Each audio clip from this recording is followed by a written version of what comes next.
Okay. So Mike Jurkovic, 2025 to 2027 Ulster County Poet Laureate, published globally. Little reportable income. His two new books, Circling Plains from Bushwhack Books, out this year, 2026, and Haiku Collection, Monet's Bamboo, from Caps Press, 2025, are available here tonight. President of Calling All Poets series, co-chair of the Music Fan Film Series in the Rosendale Theater in Rosendale, New York. He also does CD reviews online at All About Jazz and lightwoodpress.com. Host of New Jazz Excursions, Mondays 9 to 11 a.m. WVKR-FM, 91.3 Vassar College. And he loves Emily the most. Mike Jurkovic. I figured what the hell, I can get an introduction too. I want to thank Ken Holland, and I especially want to thank Greg Correll. Jim, if you're out there, I want to thank you too, because we couldn't do all this if the four of us weren't kind of working together. All right, so I'm going to be reading a few new poems and then things from the new book, Circling Plains. But first, I'd like to tell you a little about myself. My uncle was a hitman. His suits so sharp, they drew all that spills from the mortal coil. This may be the day the Lord has made, but he didn't make it with us in mind. He says on a gloomy Sunday off Jerome Avenue, he was on a way to meet a guy named Sal. He says, as if I knew one Sal from another. Don't feed the boy notions, Mama says, her meatballs musing in a gravy 9 decades down and counting. Let him be a boy, she says, as if she hadn't already told me that men loot rivers and women loot men. And the circle goes around and around, my uncle said, his top coat packing, his knife with the sharpest edge at his side, the pull of his hands. The charming ineptness you've taken to heart dates back to the autumn of 1882, when, in the crimson goodness of Trinity Church, the first of my forebearers panned for poetry and gold amid the gilded squalor. Tip-Sheet Jones moved above the lower borough like the crackling new current that lit up Pearl Street, like the vandal stars fallen from God's busy hands. Through the roil and rumble of a city divining, he ran his book and wrote his verse beneath the hanging tree, where the warm and waning afternoon light was the golden cast of God's smile. In his bowler and shabby frock, he took his poems to the hometown papers, rashly establishing a down-the-decades pattern of editorial rejection down to me. Yours truly, who as we speak is weighing his rejections one by one by one. When pennies proved few from Waverly readings, Tip took whatever poor boy gigs he could gather, grave digger, sewer rat, muck diver, and wooed almond-eyed Angelina Francesca into marriage. 3 kids and a lot of talk about better days, workers not loitering, living like thieves, their children without factory fever, the 5 points without blood, without cholera, days when the city would no longer digest its own.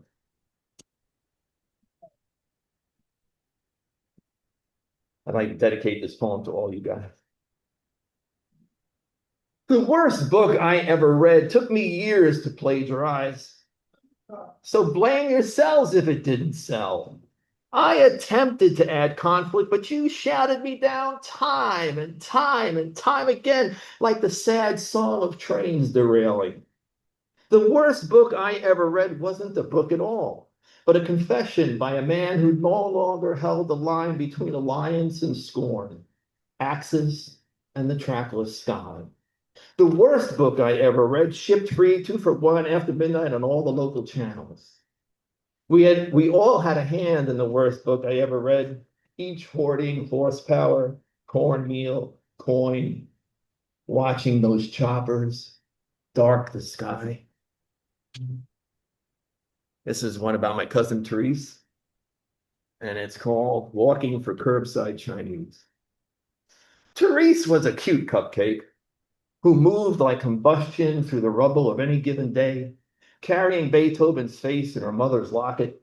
All body and whiplash, she brought the accelerant to the party, rattled her pots and pans like Romans in the cheap seats.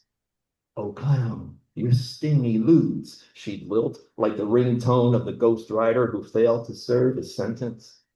Our messy grace belies desire, she'd inspire, with a pill-shaped confidence evoking her mother.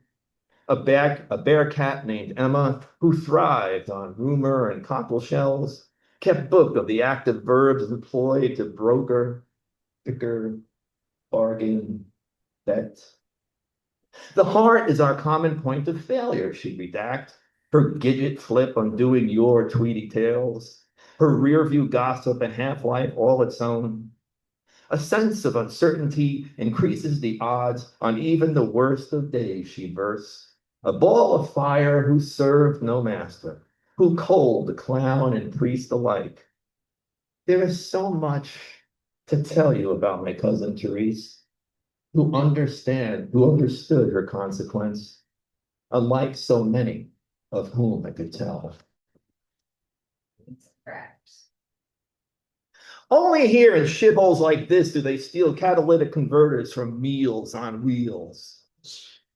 Roast 51 migrants in an abandoned tractor. Are you free to carry weapons but forced to carry violence to term? Only here are citizens so convinced of their own idiot exception they can't take an effing vaccine. Cower with their guns and God, the oligarchs of food, fuel, and false prophecy, gouge and gorge in pursuit of sucking congressmen who run afoul unfettered. Only here do others fear their skin, their children targets. Only here do we believe we are on the verge of great things, but nothing works. Not my dick, the elect, the vacuum, the wireless, the baby food, the underpaid, the medical staff, the car, the stove, the script, mass transit, dial tone, exchange rate, new apps, old meat, sour milk. Only here.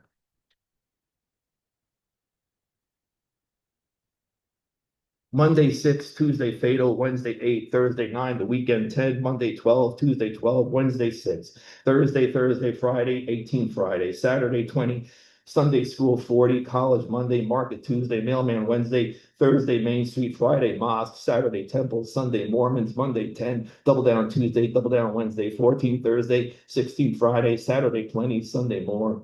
Monday thoughts, Tuesday prayers, Wednesday thoughts, Thursday prayers, Friday 50, Saturday 60, Sunday, Easter Sunday, Nurses Monday, Blue Plate Tuesday, Wednesday, Thursday 10. Yeah.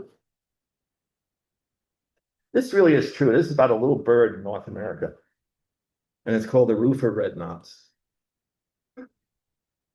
The roofer red knots, North America's most common subspecies, flies the equivalent of the moon and back in its lifetime.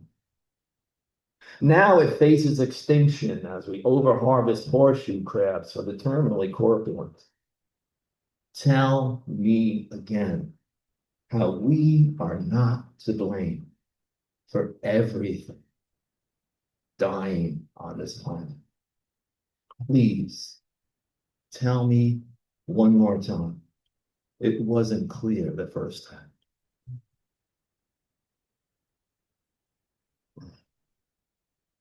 Strangely, there seems to be an even split between people with gray hair and people with non-colored gray hair. So I want to thank some of the younger folks who are coming out today. And this is called color code because you start to lose your memory slowly but surely. I've outsourced my brain to square colored paper. Blue tomorrows, pink and soft purple lilac missions, holding fast upon the fridge. Emily and I were in South Africa a few years ago. And one of the things you find out, one of the things you learn while you're out there is that when the male of the species gets beyond his stud age and all that stuff and is leading, I'm the big guy age, they kick him out of the herd. And he's left to wander the desert. He's left to wander the scrub grass until he just fades away. And this is called scrub grass. My days as the dominant male elude me. So I take my wounds to the scrub grass, my shadow to the tundra, my deceits to rest.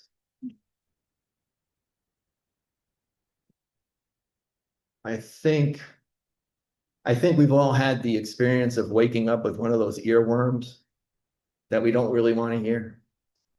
I don't know, pick a song that you don't want to hear, and it just goes on and on, ruins your whole day. This is called like a kid's toy without a battery. Dancing queen sneaks up on me, and soon I'm tumbling like a kid's toy without a battery into the confessional with a story to tell and no time to really tell it. So I cut corners, delete the moment before the earworms got the best of me. Just imagine if word got around that a cool guy like me, a really cool guy like me, sang Staying Alive while sudsing his privates. In a room where me and Mrs. Jones cohabitate. In the year of the cat, where we built this city, Jackie Blue.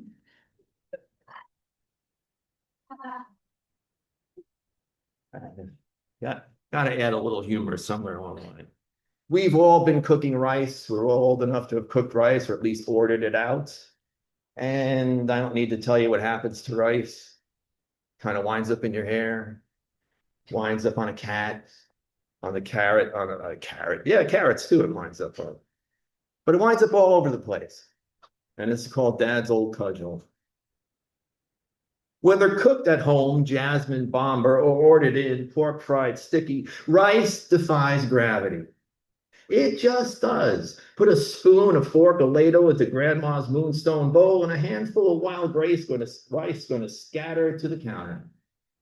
The floor, your negligee, Dad's old cudgel, arborio, pilaf, hard-boiled sweet on the wall, stuck to the spoon, the sponge, of course.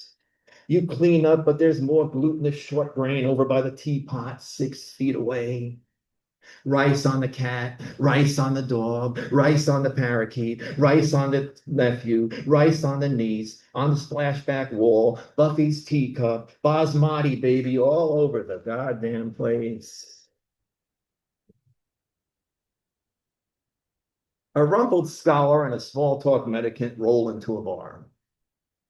Their bluster broken by a redhead, her lubricant bewitching.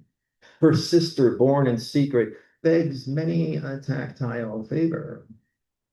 Their reprisals concussive, their morphine spills. And if you're waiting for a punchline, the time for jokes is over. This is one of the new ones, and I know we all can't.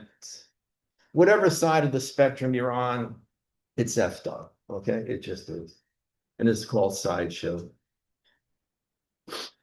If you recall, before the torpor, a pariah came to town, hustling his buffoonery, his brand, his virulence, the odious glow of his masquerade hair. They flocked to the commons to finance his garments, bear aloft his moral flag, French kiss the ground he trod upon. But a society like that, like this, can't thrive. Yet the pariah who came to town convinced some otherwise, and here we find ourselves on the tired end of history, where liberty works the glory hole, dark crusades manifest, evolution shrugs her crepey shoulders. A pariah came to town. I'm gonna do 3 more. And supposedly this is attributed to Napoleon, but if you were really there, who really knows? If you weren't there, who knows? This is called Bleed Out, and it's called What is History If Not a Fable Agreed Upon by Napoleon. If I should get caught in the crossfire before finishing this poem, will you dovetail our voices together? If I should bleed out before topping off, please keep the truth we carried into the war that threatens to silence the words we all use to shorten the distance between us. I'm going to go back to music because that's kind of like what I do. And I think you'll recognize the worst song ever, at least from my point of view. And it just happens to be called Worst Song Ever. Why, oh freaking why, would you ever make the worst song ever made even louder? Don't our sensory whatnuts and hoodwinks take enough abuse given the dissonant ring of our coinage? Kenny G, Kenny Loggins, Kenny Rankin, Kenny Rogers. It's a Kenny I know, bawls the back road bar lass from County Down, who hopes I propose before the next guy. It's not. It's just not a Kenny, I say, with a vodka leer, knowing sadly well it is that disturbing and despicable 1974 remake from Swedish rock band Blue Suede of that utterly banal P.J. Thomas song, which wasn't a bad song the first 10, 12, 15 million times it crossed the Great Lakes of your consciousness. But now, like this, cranked to unbearable? God forgive these descending times. And I'm going to close with this. So I want to thank everybody for coming out tonight. I'm looking forward to hearing Mary and Martin. This is called Next Line.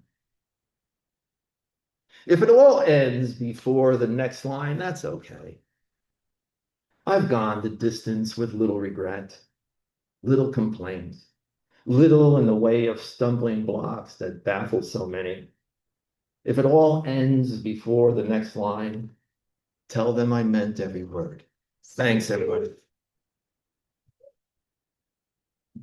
Thank you. Thanks. Man, with a hand like that, I should sell out of books before the night's over. But anyway, that's it. Mary has books over there. I have books over there. Martin has books over there. So please.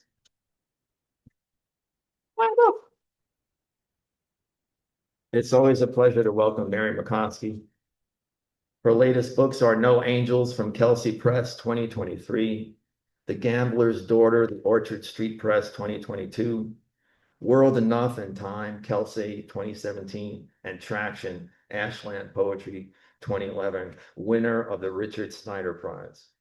Her poems have appeared in 72 journals, including Poetry, Poetry East, American Journal of Poetry, Southern Poetry Review, Main Street Rag, Louisville Review, Patterson Literary Review, Comstock Review, the Stillwater Review, and the Valparaiso Poetry Review, and in 21 anthologies.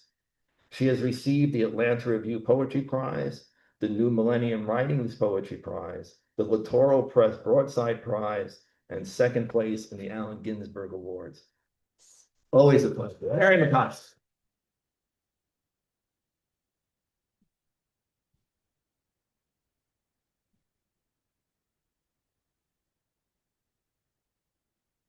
You. Now, tell me if you can't hear me. And I think I'm losing my voice, so I'm going to work on it. Okay. He's gonna tweak. Tweak it? Okay, Yeah. tweak it. And let's see if it's the right Perfect. distance, okay? That's good. Good, okay. All righty. Well, I thought I'd tell you a little bit more about myself other than that. I'm going to start with a poem that's about me when I was 5 years old. And I loved cowboys. I was really into cowboys. And so I had Roy Rogers cowboy boots, I had the hat, I had the 6-shooter, the whole business. So this is me at 5, dead eye, a photo of myself, age 5. Except for one stray lock, the girl has tucked her hair beneath the cowboy hat and stands face front to the camera, her legs spread slightly, feet in her Roy Rogers boot, toed out.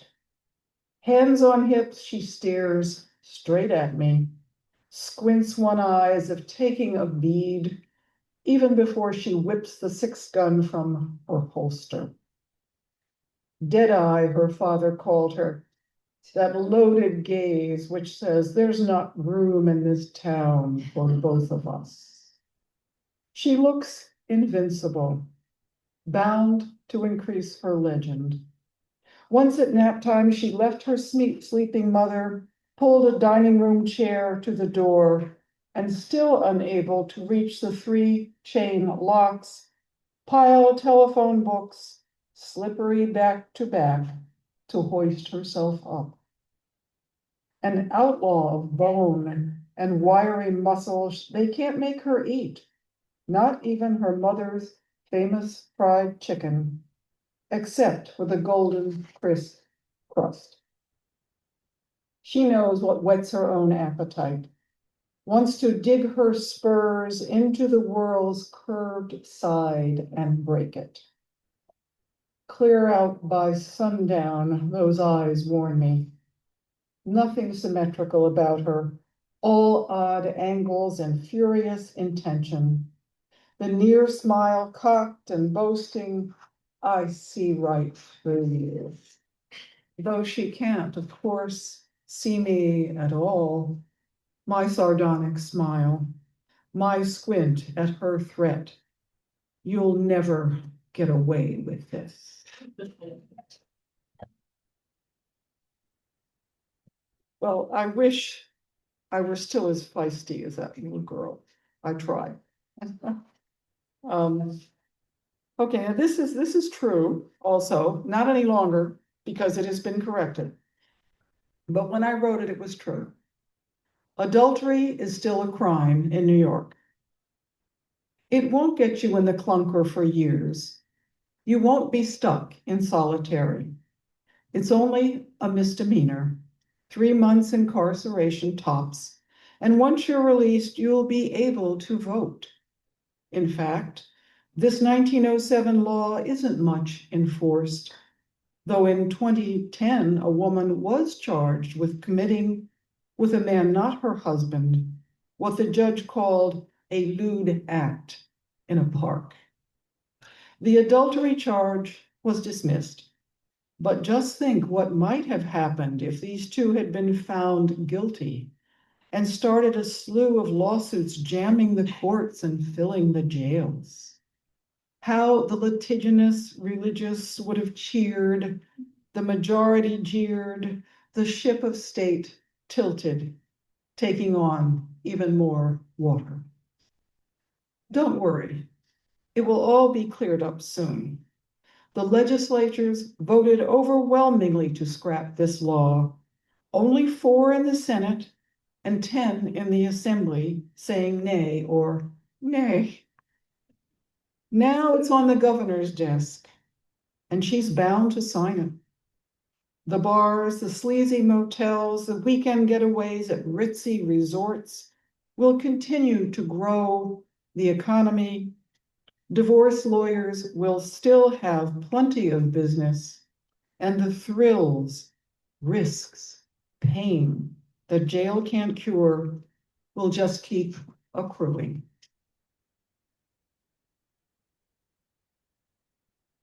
So, thank you. Yeah, she did sign it.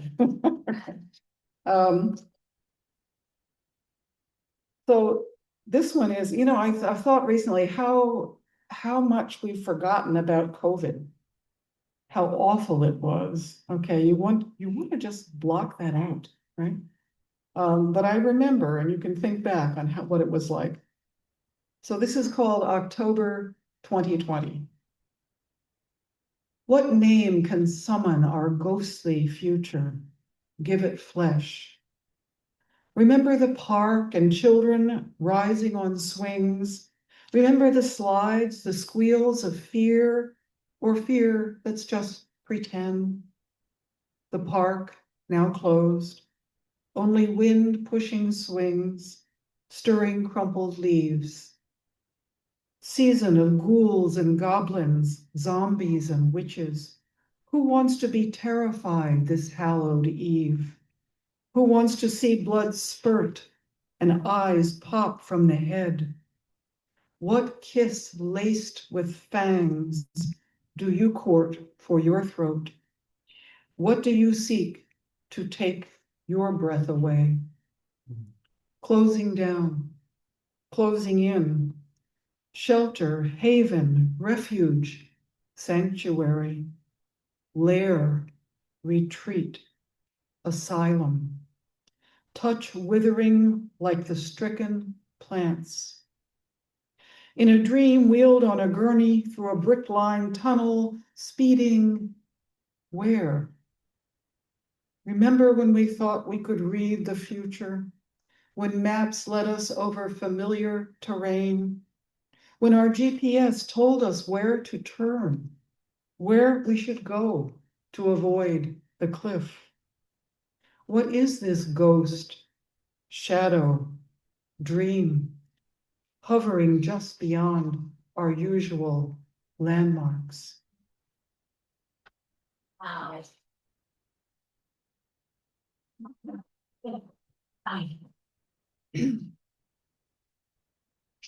Okay, and then I just thought I'd bring some about our current situation. Okay. This is called benevolent dictator. A really interesting concept, yes? Benevolent dictator. Yeah. We wish we had a benevolent one, huh? Okay, benevolent dictator. In times of chaos, tempting to imagine a sugar daddy who wouldn't fuck us, a big mama who would give us her heart. Benevolent dictator. Two words like magnets with opposite charges locked in a passionate kiss. A union bound to break up. Dictator's vinegar, curdling benevolence milk. And then, on a similar note, okay, if I can find my correct book here. Uh-oh. Oh, I don't have it. Speaking of books, yes, it is. But I want to be careful getting across here. There's words in here. Thank you. I don't know what I do with the other one. You're all. Okay, There you go, love. Should I stall so you can find a page? no, I've got it. Thank you. I've got it. I think I've got it. No angels. It says 77, but that's not the right one. Yeah, stall so I can find the page. Anyway, okay. Okay, sorry. Okay, I have it now. Okay, thank you. Okay, this one is called Bull in a China Shop. I guess you know who that's about. Bull in a China Shop. Who can blame the bull? He's used to open range. When he stamps his hoof, the weak scatter. His bellow splits mountains. He can't help swinging his head to glare at this cage. He can't help the sweep of his lethal horns. Why is he thwarted in his drive to master this crimped space? Even a twinge of fear may surge through his body as he spins, kicks, thrashes, to escape, to shatter what he cannot understand. Who opened the door? Everything here was fragile, precious.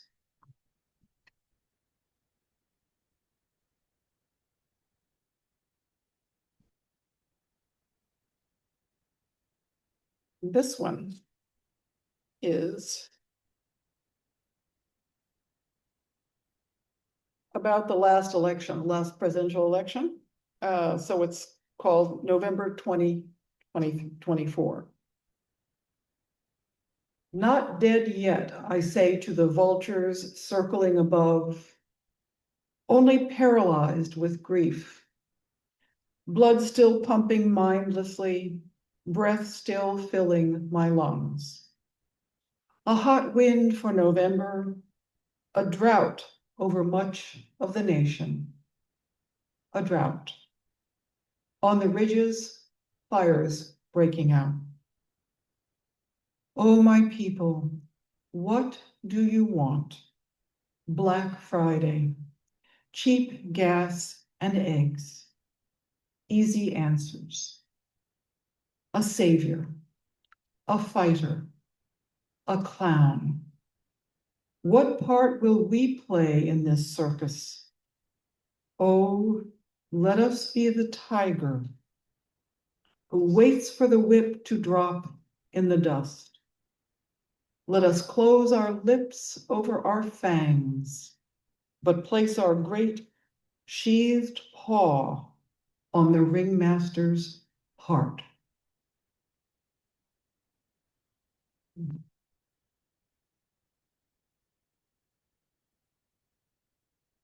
So not recently, I guess over the years, I've had many friends, and I'm sure many of you have, who have basically been losing their memories, losing their minds, essentially. And it's such a tragic thing to watch, especially for people who are kind of word people like us. It's really sad. So I've written several poems about it, and this is one. When the mind slips from us. When the mind slips from us before we slip from the world, no remedy can cure us. Surgery, fine to replace a gimpy hip or knee, offers no replacement parts to truss our bridge to the past. Pray for luck to go gentle into that gathering dusk, not raging at loved ones we no longer know. May we recall how to smile, sing, foxtrot, even as the living vanish to make room for the dead.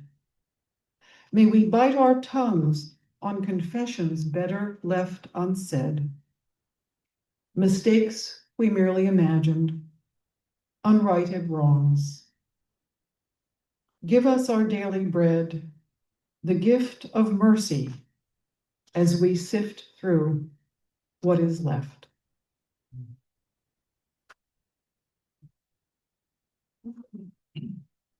Okay, so in case I'm being too much of a downer here, okay, this is, well, I don't think this one is. It was written on my 80th birthday or about my 80th birthday. And I figure if you get that far, that's pretty good, right? So, on my 80th birthday, so far, not a difficult ascent. Except for one rock slide where I somehow kept my footing, or the field of ice where I had to crawl on hands and knees. The crevasse I almost didn't see could have been disaster. Also the sudden blizzard, which did not last long. The heat, sometimes, or the cold, the marker past which my mother never climbed. I can turn and look below over the rough terrain to where the scrub pines grow, then beyond to the tree line and down to the valley, its meandering river, patches of farmland, a distant city. But if I look upward, I can't see the peak or know how far it is. Only that the path grows steeper, even lichen fading out, and handholds farther apart. The air is thin and sharp. My pace is slower, and it can be lonely here. So many others left on the slopes below. What awaits me at the summit? of you in all directions. Clouds I can touch. Yes.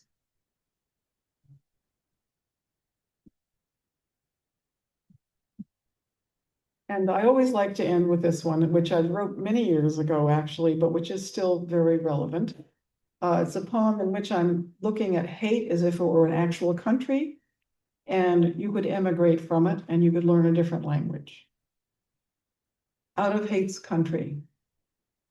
Her sons grow to men who see all faces with undamaged eyes, wait for each soul to speak its name.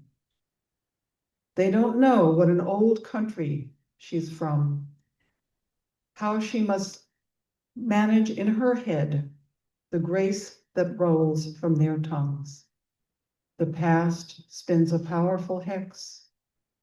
She spits over her shoulder for luck, as much as what she said or done. Her silence has kept them safe. Some moonless night, she will rip out the words of hate sewn into her coat and bury them deep where all bones embrace. Thank you.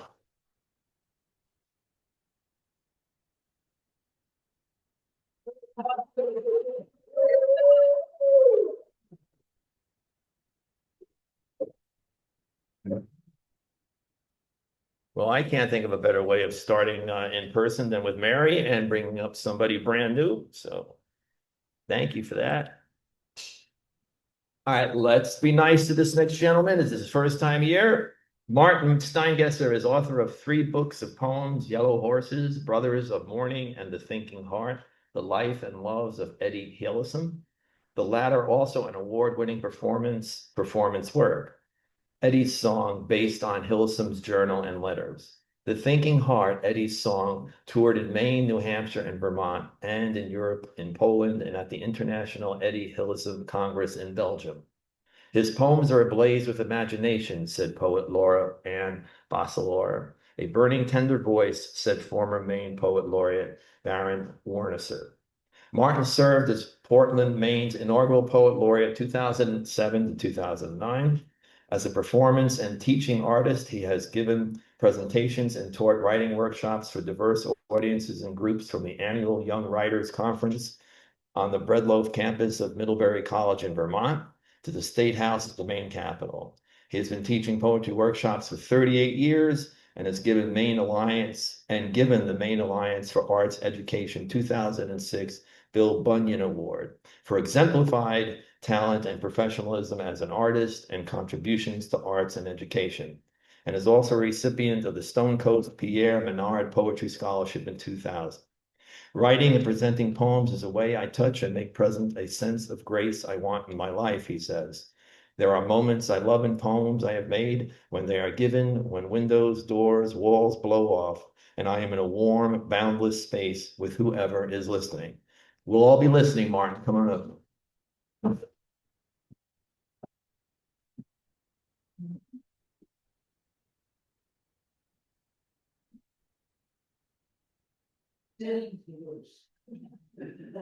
Yeah, you all right, the legs stretched. So worth it. No, it's just that sitting really, I lose more when I'm sitting than when I'm active. And thank you both. I'm mindful what people always say, how do I follow that? But I'm delighted to follow both of you. Yeah. Really, thank you. In fact, well, I want to start small. In fact, it's called Little Song.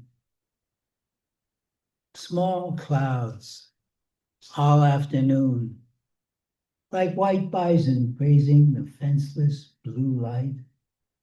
Wiping a hand across this page as if spreading the cloth for a picnic. All afternoon, maple, aspen, birch, shimmering hushed speech, breathing oceanic blues. The timeless migration of clouds. As if I too were wild again, like osprey combing the sky, or fawn licking dew from the green of morning sun. Catbird emerging from bramble, finding the note for a song. Even cricket waiting for the moon. The first star poised over his little drum. I think of us poets like that. Then poetry is our little drum. You know, and boy, you could hear the crickets, especially when they get together. But I wasn't going to do this poem, Mary. I really love those choices you made too, and about aging. I think, people tend to think of aging as some kind of, sickness, because you got to go to the doctor a lot. But it's just a work in progress. And it really is a work in progress towards something. And we won't even get into that. But I have to try to tell you very quickly. I know I promised my wife I wouldn't talk too much. But this poem started by a visitation. I was at a dance, and I used to do more than foxtrot. I was at a dance where we were supposed to dance the different seasons. And they got to autumn, and I said, oh my God, I'm not autumn anymore. I'm winter. And Babe Ruth, now this is the truth, he appeared. And we walked off the floor together. I sat down and started working on this poem. And I'm going to read it because of your poems. It's called Home Run. And that refers to Babe Ruth's, when he pointed to the home run he was going to hit when he was being heckled by the Chicago Cubs and the away World Series game. It was the last home run he ever hit in a World Series. And it's just called Home Run. Babe Ruth comes to visit me. Together, we say goodbye to the bleachers, box seats, the Cubs hecklers. Goodbye, hot dog barker, to the kids cheering, the Sunday redhead mother holding up her baby for you, stepping up to the plate. Goodbye, World Series, the pennant waving fans, spring season. Goodbye, summer. Goodbye, autumn. Winter Park. The stands are packed. All the diehards coming to their feet, take off their hats. My turn at bat. The air gone icy still. Oh, babe, I lift an arm, point with you to the center field wall. Follow my eye, follow the ball. How we are one sure shot out of the park. Nice. We all get a turn. So this next poem is called Tremolo.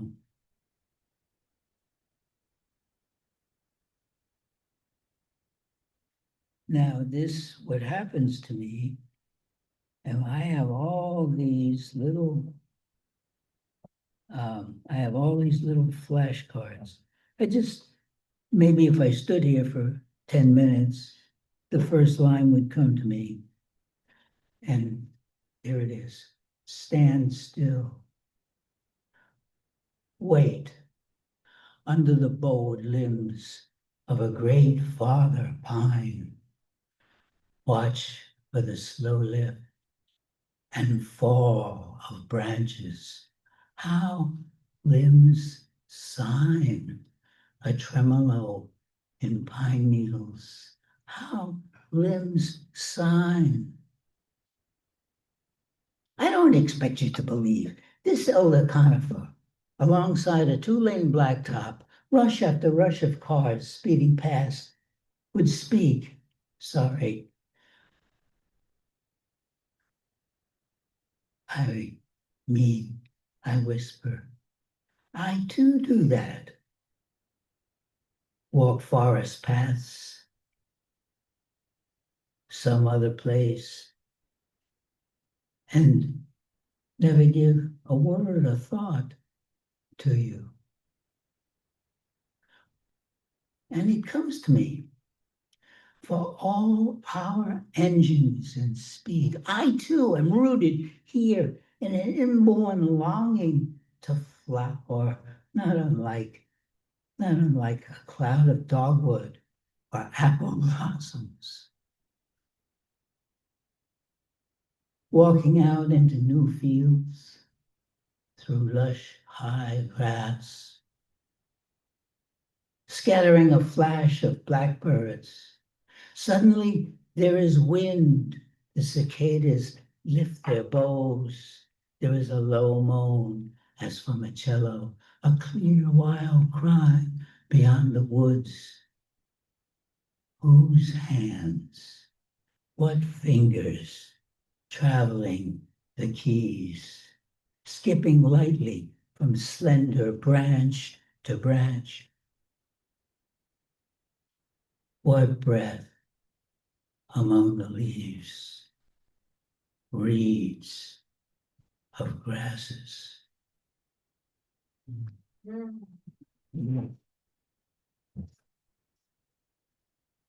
One of my favorite poets who does wonderful programs of other people's poets is David White. You should get a hold of some of his tapes. And people were applauding him, and he said, no, save it for the end and make it an overwhelming roar. You don't have to go after everyone. Thank you, though. I appreciate that. Ana Calero de Lopez, a woman I met in Nicaragua.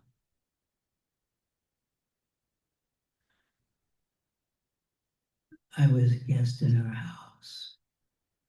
And suddenly she turned to me and she said, "This is a safe house. This is a safe house. She wants you to know, even back when the Guardia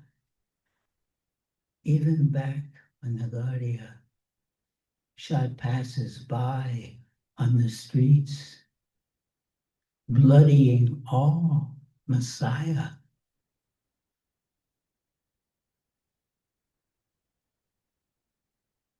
People held in the red eye of the sniper scope. Step through her door, let the body breathe. The heart's muscle unknot. She wants you to know, at Anna's, you eat the cool green light of the cucumber, then lie down, drawing around you violet shadows, the color of dark beets. You curl into sleep, filling space like air, moving without weight. Old wounds huffing through blood like blind tunneling animals. In the morning, you blink at how sunlight surrounds each leaf, at the way voices travel like light. And Anna herself, a new morning in clean cottons, this river of black beans, fried banana, coffee. And this Anna laughs, showing one gold tooth. She really turned to me and said, "This is a safe house." She paid for that too.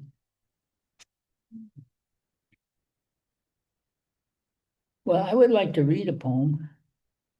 And I love these flashcards that I make. I think I wouldn't have to read it if I didn't spend so much time making the cards. It's true. It's true.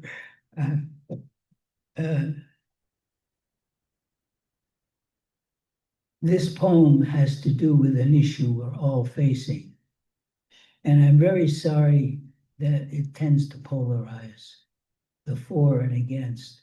When we don't actually get to vote, and everything we say against something is supposed to be material to help the people vote better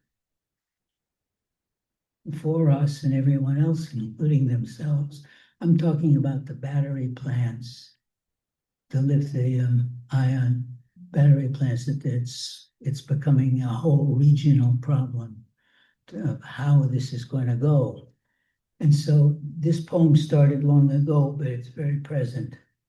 And I've been rewriting it for now. It's called Where I Live. Tsunami becomes a household word, along with foreign names. Sato, a village on the northeastern coast of Japan. Toshio Abe, an old man who heard the siren, ran, climbed a hill, and looked back to watch the wave rise. Wreckage carpets the news. Toshio walks along a road. On either side, nothing but rubble. Only him in the midstripe curving away to a far-off sea. Where I live, geese fly above village rooftops. Wings brush rose and morning sun. Around me, a clatter and rush of life, porcelain dishes and cups. And I wonder who stumbled in the wave, who's left standing on shore. Days later, radiation crackles at the broken power plant. Officials chant hymns to safety, but far as Tokyo, it bristles like wildfire.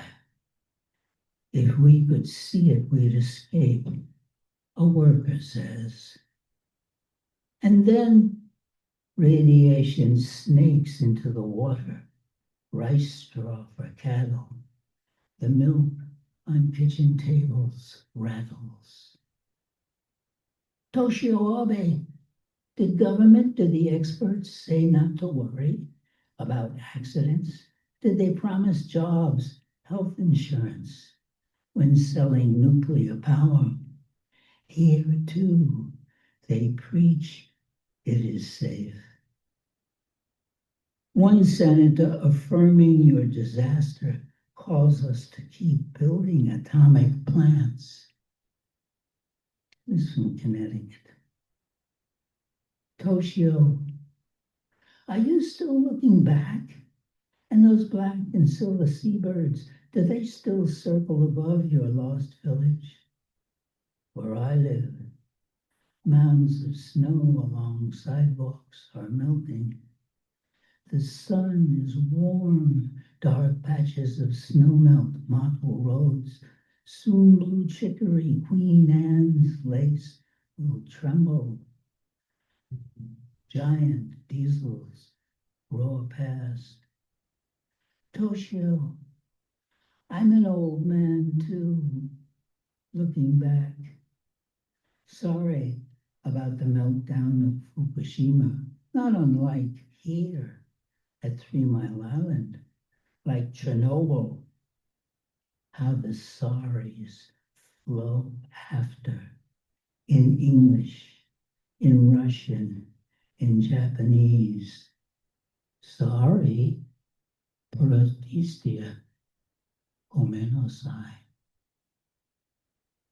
I did read that before at town council.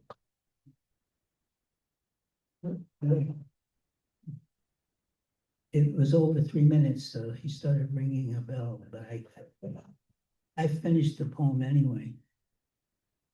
And the whole point of this is, listen to us, because you could ruin the whole area by, human error involved all those nuclear tragedies at the plants, was involved in all of them. And the experts they have been marshaling to tell us how safe it is, have all told us that it's all okay. And when I did ask them, what do you say about human error? And not one of them would answer. So how am I doing on time? Because I'm talking a little bit too much. Let's see where I'm at now. I don't have too much more. Let's see.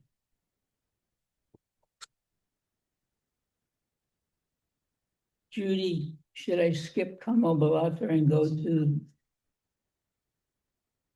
Okay, I'll do just 2 poems. Yeah, I'm gonna skip 1 poem. And this is called The Nameless, and I'll do 1 short one at the end. The Algonquin had no word for time.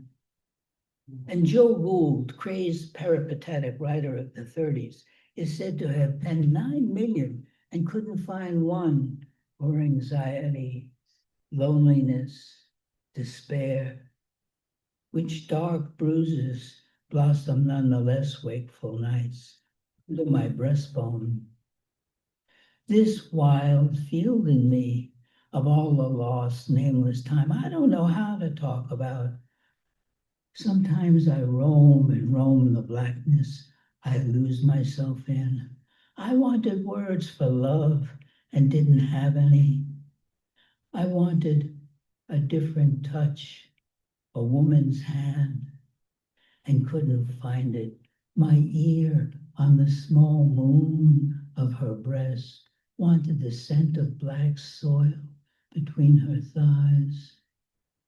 The night damp air smelled of sex, heavier than gardenia, and this grief that would not leave felt delicious too. The contradiction, not unfamiliar, yet so unexpected, like the sweet sudden face an Asian girl turned up to me at the theater as I was about to buy a ticket.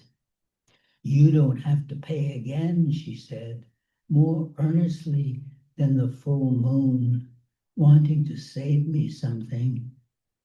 Earlier, I hovered near the entrance while clarinet, bass, cello were playing a slow Jewish love song, so beautiful I had to leave and walk in the light rain or weep.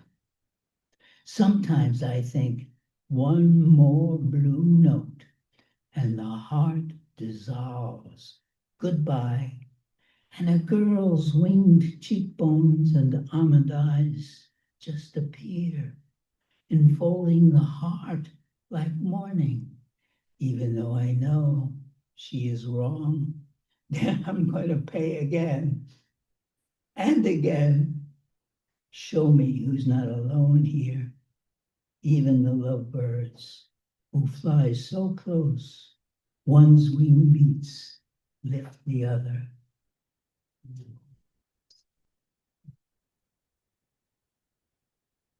That was the last poem like that I wrote before I met my wife back there. I still remember that night, and I knew we were gonna be fine together, but I wrote that poem. Okay, well, thank you all. And this was written in near the Esopus Creek in Saugerties. And it's called Monet-like Stillness.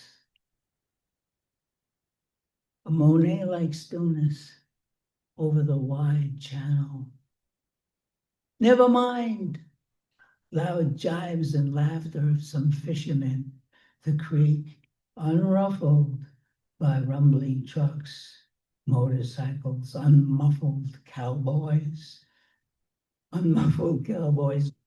back and forth across, unmuffled cowboys bluntly, unmuffled cowboys mumbling back and forth across the West Bridge.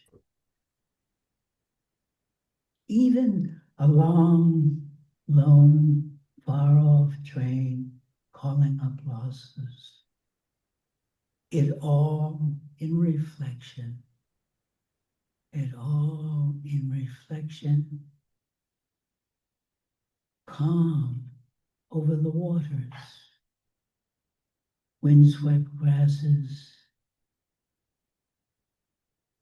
Drifting clouds. Trees. A persimmon sundown shimmering along the long rim of far-off Overlook Mountain. Thank you.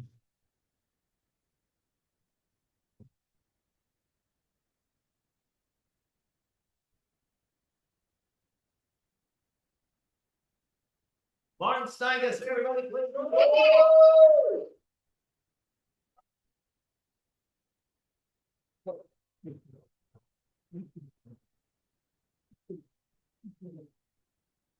Martin and I met about a year ago up in Saugerties at Inquiring Mind. I know a lot of you know where that is. We were doing one of the Poetry for Protest things, and he just lit the place up when we did it. So I was like, "Oh, you got to come and do this with us one of these days." All right. So before we get into the open mic, let me just tell you who's going to be. Well, let me tell you what's going on with Kath before then. On March 10th, we're going to begin a second Tuesday quarterly, so it's going to be 3-4 times a year on a second Tuesday of whatever it is. It's only going to be Zoom only. Catherine Ronan will be our feature coming in from Ireland, so please join us if you can. And on March 19th from New Jersey, Laura Daniels will be joining us. And the next time we're here will be on April 3rd with Dutchess County and Beacon Poet Laureate Ruth Nanan. The wonderful Matt Spearing will be here also, and Tim Tomlinson will also be joining us. So let us get right to the open mic. So like I said earlier, how we're going to do this is 3 physical people, 3 Zoom people, and we'll go back and forth. I'm going to ask everybody to do one poem except our very first open micer, because he's been waiting to do this for about 2 weeks now. He's been chomping at the bit. He came all the way from Warwick, Mr. Daniel Page.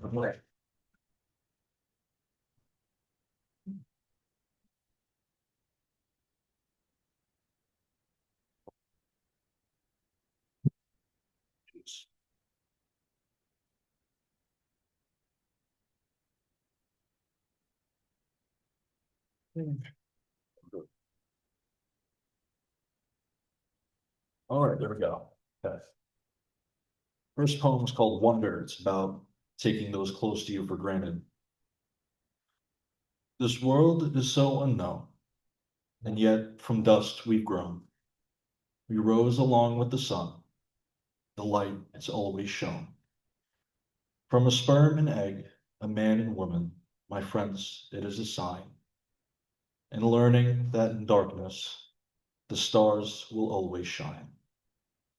The times we reached the sky, the times we felt those stars, the times we hit the ground and scurried to our loved ones' arms, the times that you have cried and gave your last goodbye, those times that made you angry and left you screaming, why? The times you spent with loved ones, their loss leaving you afraid, and the times we felt so cold, remembering the warmth they gave. My friends, they are still with you, and they want you to be brave.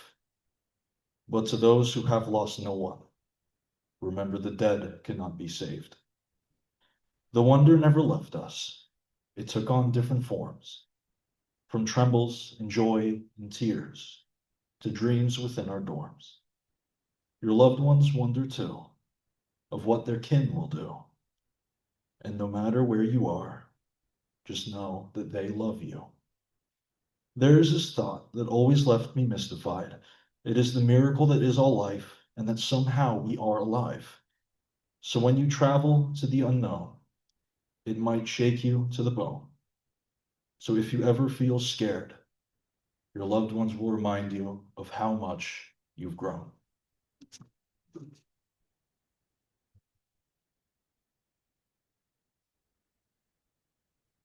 This poem is going to be, or my book that I'm making is going to be named after this one. And the universe gave you. The listeners, what about them? They're hearing these words, maybe looking too. Do you think they understand? Possibly. Understand how far they made it. They made it all to here, and yes, they're still full of life, teeming with it, even if they don't realize. I can't help it, but I feel so happy for them. Do enlighten, though, I agree. No matter what troubles and struggles they've been through, they're still here, still alive, incapable of feeling love, incapable of giving it. Should we tell them the story? I believe so, but only if they're skeptical. I think we should regardless. And tell them everything. Listeners, the universe was once nothing, a void in total darkness, so cold it made the future shiver. But then there was a spark, and the future stopped shivering. No past, there was only a present and a future full of color, of beauty, of pure, raw radiance. A future so rare and so great that it defined perfection. A vast bubble of infinite possibility where anything could happen. And yet, the universe gave itself you. And the universe gave you a microscopic army that can fight off death. And the universe gave you a world. And the universe gave you senses. And the universe gave you love. And the universe gave you life. And the universe gave you a chance. And the universe wants you to take it. And the universe made it rain. And the universe caused you pain. And the universe made you change. And the universe says that then and now are not the same.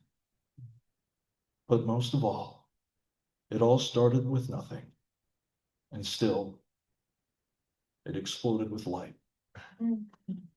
The same light through your windows, that same light in your heart. Welcome home. Thank you. Wow. Put that all on the post so I'll remember all of that, all of those lessons. You know, I mean, there's a lot of hard-bitten veterans in this room, and there's a lot of hard-bitten veterans in the Zoom. In plain English, it takes a lot of balls to step up here. Daniel, thank you for that.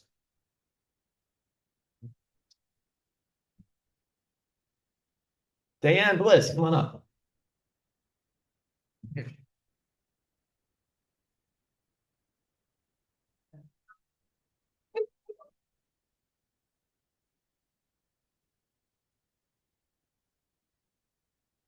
Hi.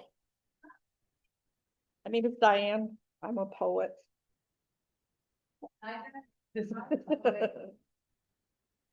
Oh, God. I know. Thank you.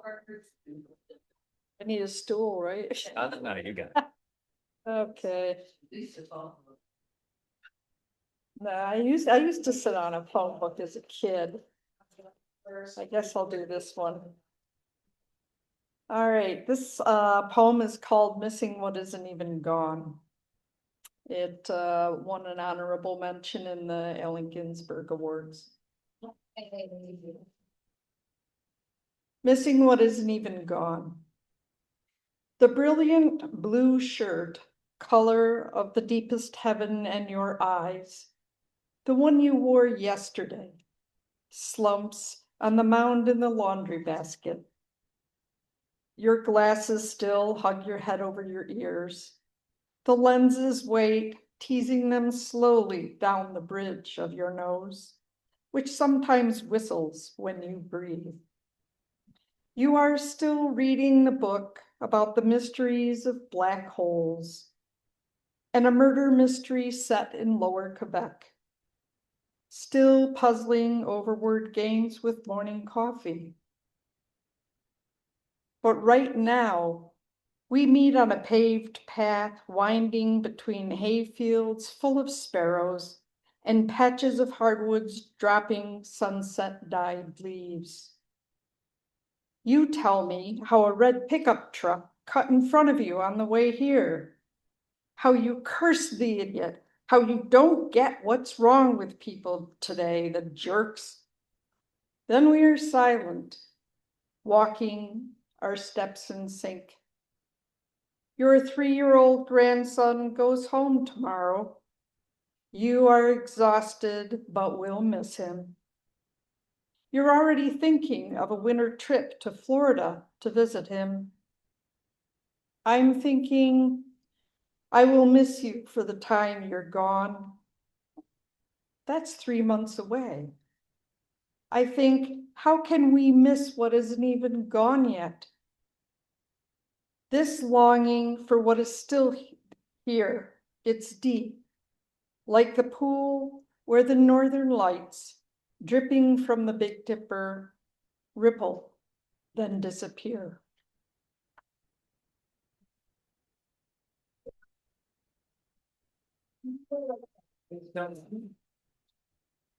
Our next reader, and Sandor, are you here? Come on up.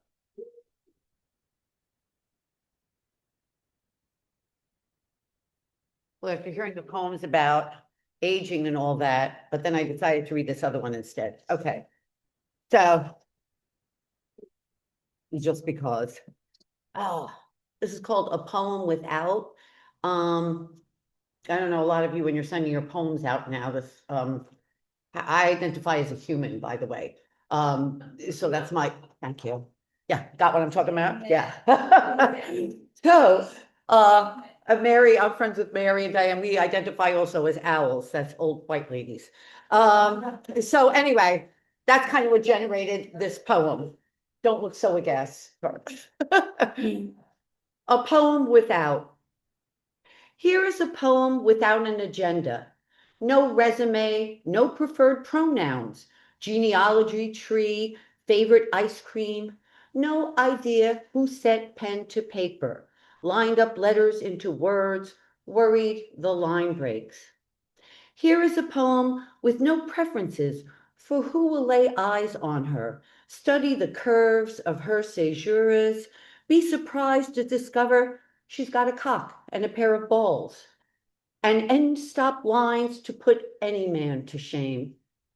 Here's a poem without shame that admires form, a shapely sonnet, a buff tight haiku, contented couplets that don't want to be messed with for fuck's sake. Here's a poem without rhyme or reason, aspiration for pitch perfect alliteration, a poem that can come to a conclusion, either satisfying or not. Thank you.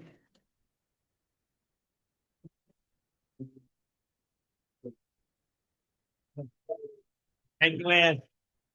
All right, let's test the whatever this is, technology, and bring up our first Zoom reader. Nick, you up there? Yes. Hi. You're up, buddy. Hello.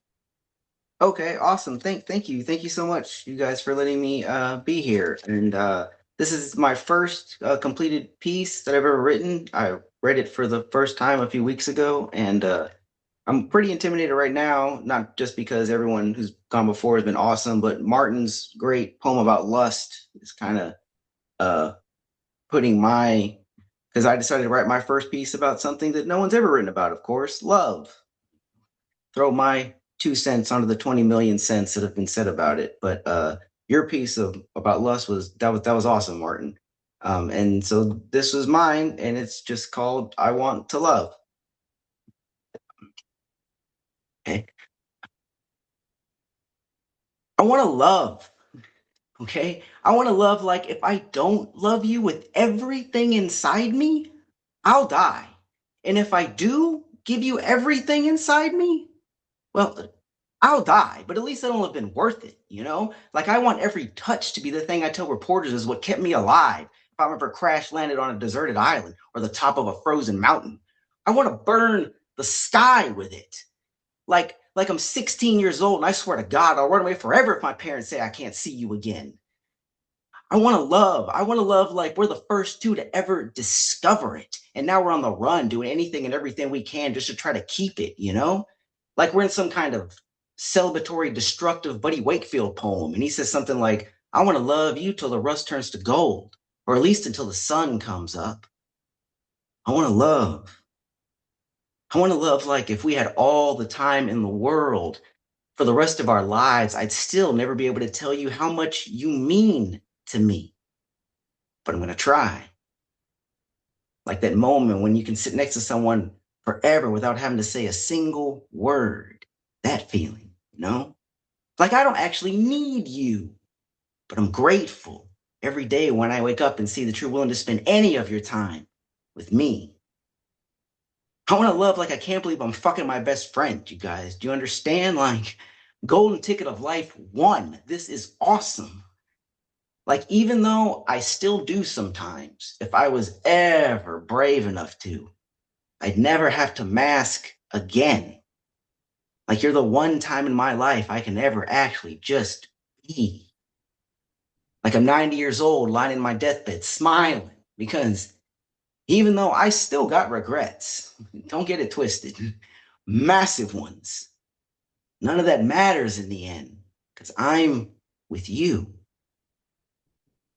I want to love like finally coming home. Or like, you know what? I think you get it. Thank you. Thank you. That was it. It's over now. Cool. Nick, where are you coming in from? Oh, sorry. I'm in Fort Worth, Texas, or DFW, Excellent, man. Dallas Fort Thanks for Worth, coming Texas. out. Thank you. A longtime Cap supporter, Naomi Bindman, you're next. Okay, this is apropos of nothing. I just have not read it before, so here we go. It's called Just. Just as the last scape of green garlic graces the last omelet, 3 leaves wither calling to harvest bright bulbs glowing like balls of snow below warm, dark earth, pungent treasures to cherish throughout winter. Just as enough tangy lime is embraced by just enough luscious honey, fragrant with vibrating life, dripping worlds of incandescent colors, water steams ready to caress leaves of tea to greet this day. And just as despair feels unbearable, endless night weighing so heavily on our souls, our consumed spirits ready to succumb, the pink sun kisses the horizon, rising again like a flower opening to a bee. Naomi, thank you. I can't remember, is it Vermont or New Hampshire you're coming from? Vermont, There Southwest you go. Vermont. Thank you, Naomi, always. The one, the only, Margie Condiles, are you there with us? Margie. Oh, Margie. We'll bring her back on a little later. Margie? Greg, is she still there? Greg We'll had bring to Margie. check out. He wasn't feeling well. All right, we'll bring Margie back in a few minutes. Let's go back to the physical folks. Judy Tierney, you're next. Come on up.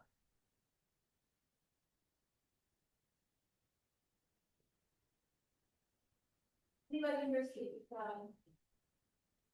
Oh, good. Oh my God.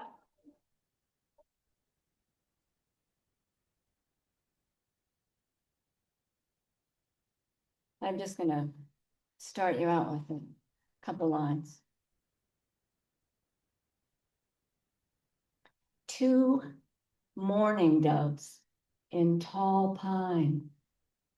Haiku, haiku.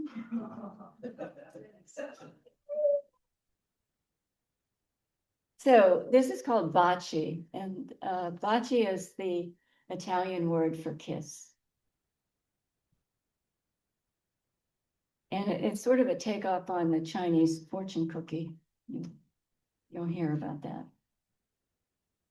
I peel the silver wrapper, crinkling the deep blue stars, lick the warm, dark chocolate from my fingertips, pop the whole kiss in the microphone, pop the whole kiss with its hazelnut knob in my mouth, and read the wax paper insert inside the foil. Nell'amore un silenzio vale più d'un dia discorso. And remember now how I watched you this morning, carefully slicing the bread you brought home from the Italian baker. Layer by silent layer, you added a sliver of turkey, slice of ripe tomato, fresh mesclun, and sprigs of parsley from our patio garden, wrapping and slipping the sandwich into my lunch pail with your lovely hands. I taste this truth now on my tongue. Nell'amore un silenzio vale più d'un discorso. In love, silence is more eloquent than speech. All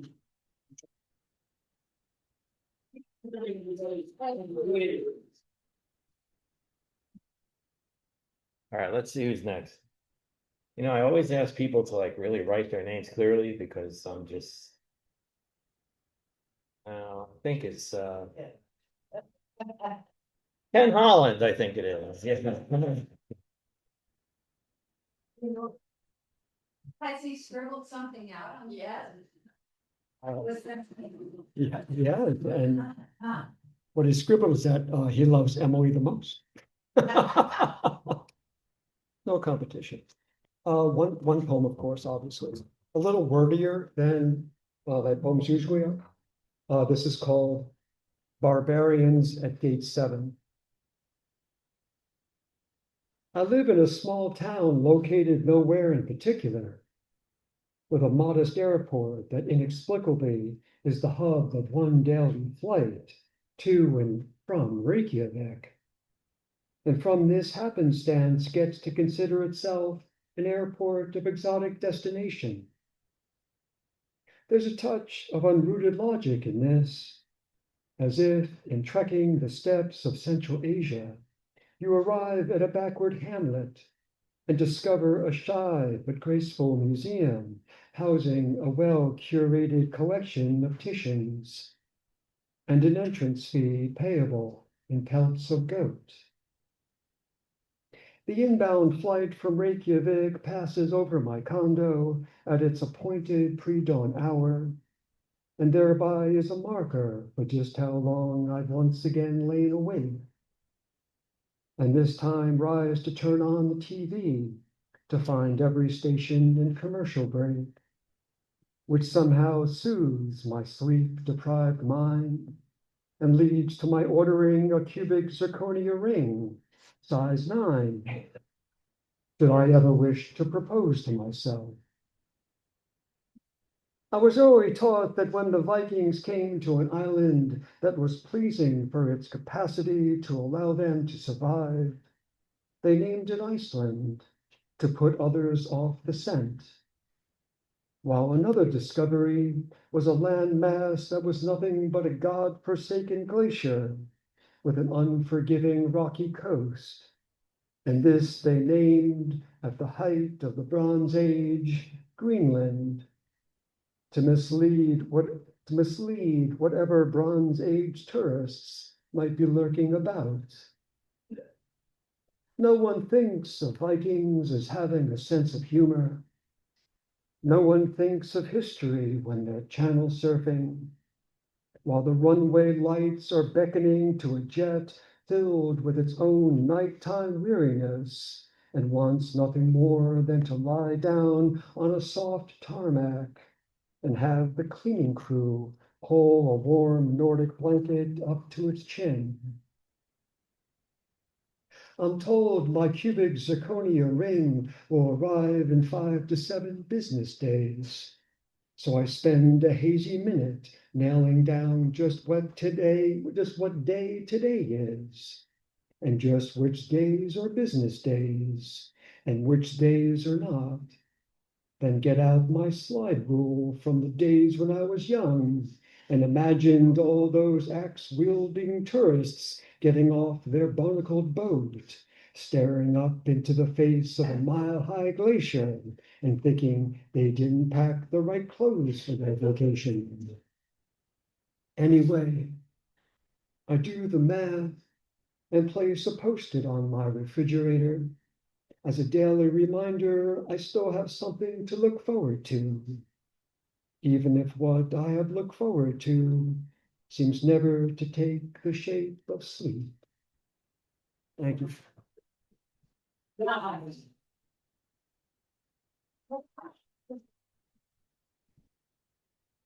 Again, it takes a lot. It takes a lot to put a year of readers together, and we couldn't have done it without Ken's help. So there you go.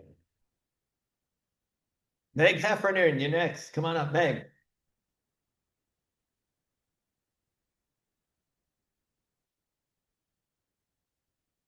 Hi. My printer's not working, so I'm going to try to read this off my phone. I don't know about anyone else, but February was really rough for me this year, and I think for a lot of people. Dear February, stop twisting my arm. I give up already. Weeks of gray, scrim, the kitchen skylight covered in ice and dirty snow. Now you melt. Apology letter sent too late. Resentment already moored inside. Beyond the scratchy writing of a poplar's wet branch, pale blue. I try to love your sky, I do, but feebly. A dryer thumps in my chest. No more, no more. Hands crack, an icicle shatters beside the back door. I heave shovels of you off the porch onto white drifts where deer pellets in snow are covered by snow. I know it's not your fault. Fickle, frigid Feb. You shrink to soothe, make yourself small, but 28 chapters is a novel of sub-zero sorrow. No respite, just soot-soaked wintry cosmos. You universe, you black maw that swallows us all. Dear Febby, rueful and wary, forgive me, please, if you're able. Amends are never too late. Your rain sates, floods and silts me with promise. Hope, well, let's not go too far. Rent still due soon, still no work. New moon, unease ajar. The melt will be interrupted again tomorrow. Slick sleet, black ice when I take out the trash. But that's no reason for blame. Do we chide the lion with the lamb in its jaws? Shame the scorpion, fairy, and frog in the fable? No. Your nature here in the north is your metal, bleak, biting, stubborn if not stable. And we're in this together, aren't we?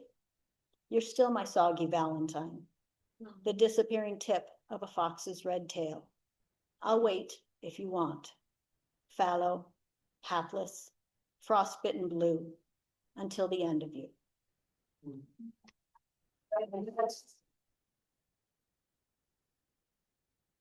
I want to thank our first timers. I want to thank our first timers for being out here tonight. Thank you. All right, let's go back to Zoom City. Joanie out there, Joanie Zobieske. Joanie has been integral in putting together several nationwide Zooms as a protest for whatever the hell is going on in this country. And I've been fortunate to work with her many times. Joanie, are you with us? I am. Here, go ahead, buddy. Okay. Give me a moment. I'll throw this up on the screen. Pretty awesome evening tonight. Thank you all for adding so much to my life. This is a poem called Fog. A gentle fog comes over the hill, settles on her shoulder, nuzzling her neck a moment, and then travels downward toward the xiphoid process, the smallest, nethermost sword-shaped tip of the breastbone, holding the ribs in place so she may breathe. And breathe she does, with all her might, but she can't breathe away that gentle fog. It stays day and night. She fights it, wants it gone. It's gentle, pleasing, but she wants it to go away forever. It does her no good. It makes her want to sink. Perhaps it breathes in her ear a little bit, whispers, "Come away with me, you are my love. We are both gray, complex. We want an out that goes inward to the bottom of the roots of consciousness to help us understand why we were ever born. Even born? Odd or even? Truth or consequence? Dead refusal. She denies the whispered request. It's tantalizing, yet she claws, fights her way through to the outside of the billowy cloud, to emerge triumphant on the other side, dripping with dew. From this struggle is born a new direction, a fresh determination to hear other kinds of voices. She stands upon a precipice, balanced on one toe, like a maiden in a Maxfield Parrish painting. The maiden is fantastic, and so is she. She becomes fantastic in 5-line stanzas, reverting to her non-foggy self, a being able to listen to the unseen and transcribe it onto a page. The gift is elusive. She has little confidence that it will return soon, but she will wait patiently.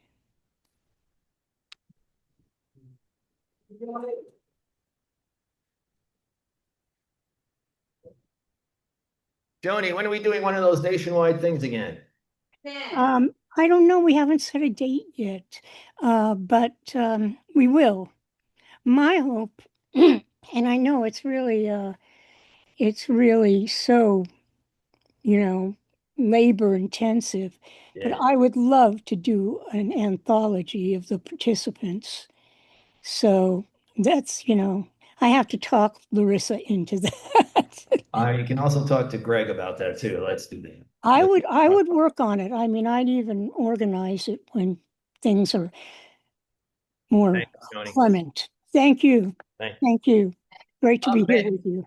A man who in Ulster County in the Hudson Valley really needs no introduction, Mr. Guy Reed. Oh, that's me. I just have one, it's kind of a memoir piece. Great night tonight. Glad you guys are in person with 5 people. Highway 7 Revisited.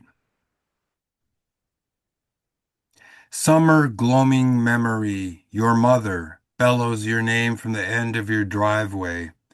We keep playing in the woods behind Sig Johnson's mansion. That your mom's voice could reach us there is still a mystery, sound waves and animal instincts. My mother used a whistle, 3 short blows, a single long one for the second call. Your middle name if your mother called twice. Neither of us dared play to a third call. We made plans to sneak out later. Fortunate bedrooms and finished basements, raised ranch houses with a walkout downstairs. Slowly open and closed doors, night hears everything. Heartbeats and breaths, Tiptoe out front to meet on Lake Street Extension. Up the hill past the Lutheran church, half-mile straight with no houses until a sharp left makes Briarwood Lane. Large black arrows on two yellow road signs pointing opposite each other. We go right, climb the 6-foot chain-link fence which terminates with sharp Y points. Grip the crossbar carefully, soft exposed wrists. Long grasses, scrub, insects hover sodium vapor street lamps which illuminate the on-ramp. From Baker Road to Highway 7 East. East past the lakes to uptown Minneapolis and all that was exciting in the world. People, cars, money, music, and girls. Walk the bridge north 10 miles away, blinking lights, the IDS Tower downtown skyscraper. Cross to the opposite side, over guardrails and underneath where the concrete was cool past midnight. No drinks, no drugs, no tagging, just a cigar lifted from a dad. We sat on the west side, west of the Mississippi, downtown and uptown, west of first-ring suburbs, even west of our little city formerly known as West Minneapolis. Down below our slanted feet runs the westbound lane. Long straightaway crosses the last of the Twin Cities Beltway, out past the far tracks, the big lake, to where the sprawl hadn't swallowed farms yet, and the town of Cosmos, with its little rocket atop its water tower.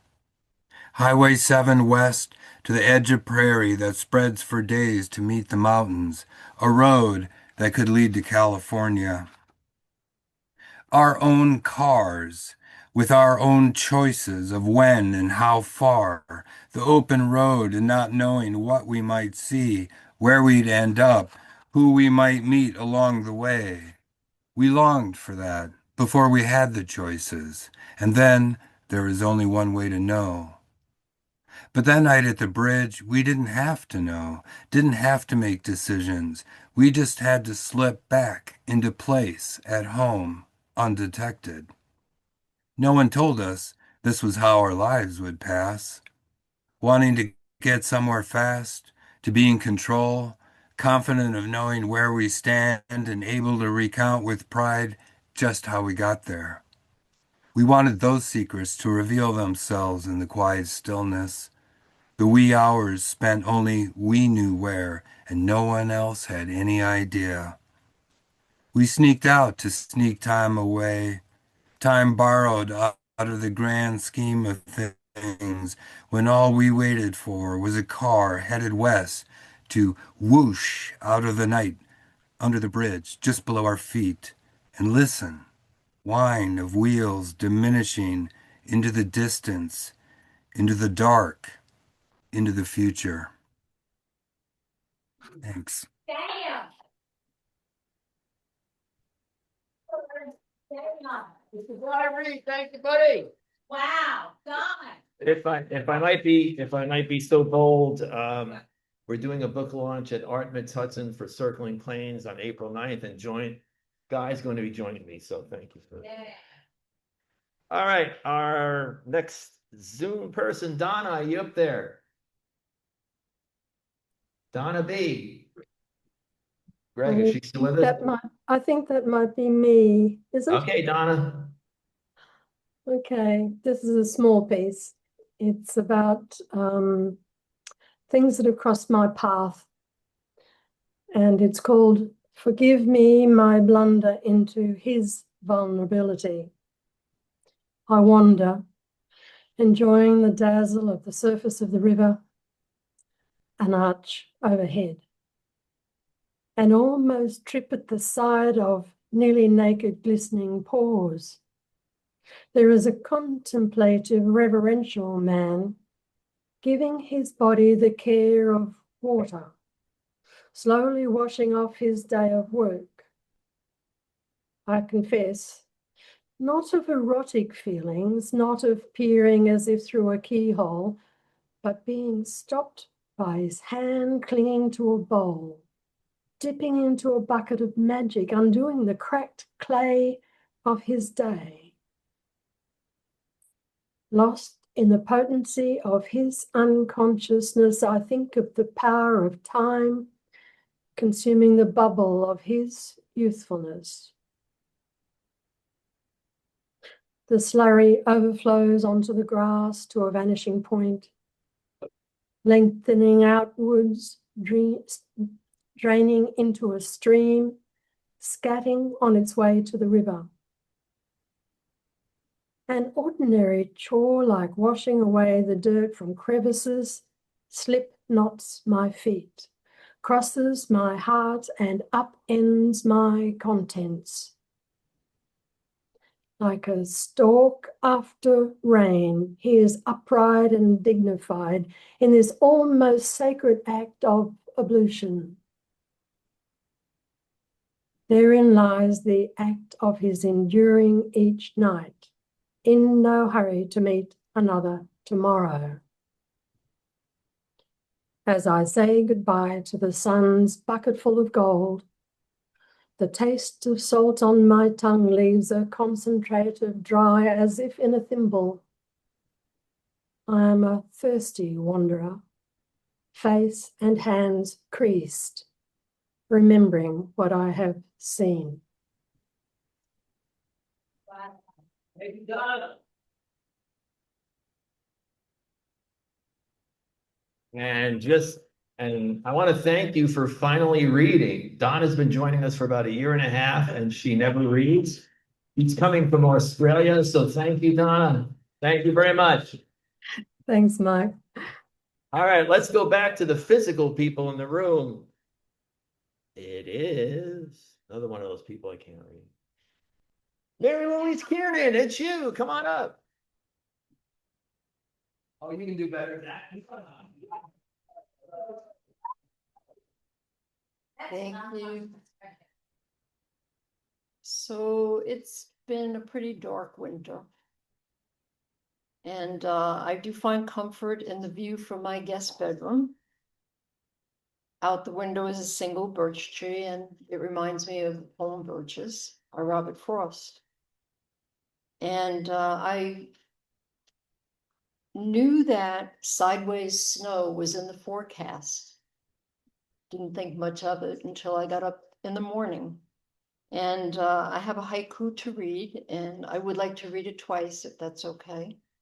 And if it had a title, I would call it In a New York Blizzard State of Mind. Sideways snow, glass paned, clouds, unbending birch branches, lessons unlearned squall. Sideways snow, glass paned, clouds unbending birch branches, lessons unlearned squall.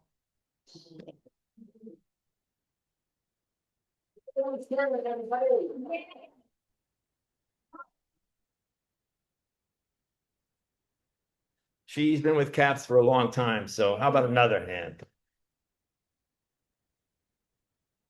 Speaking about being people that have been with CAPS for a long, long time, and actually one of the people that got me started on this whole quest, Cheryl Rice, come on up.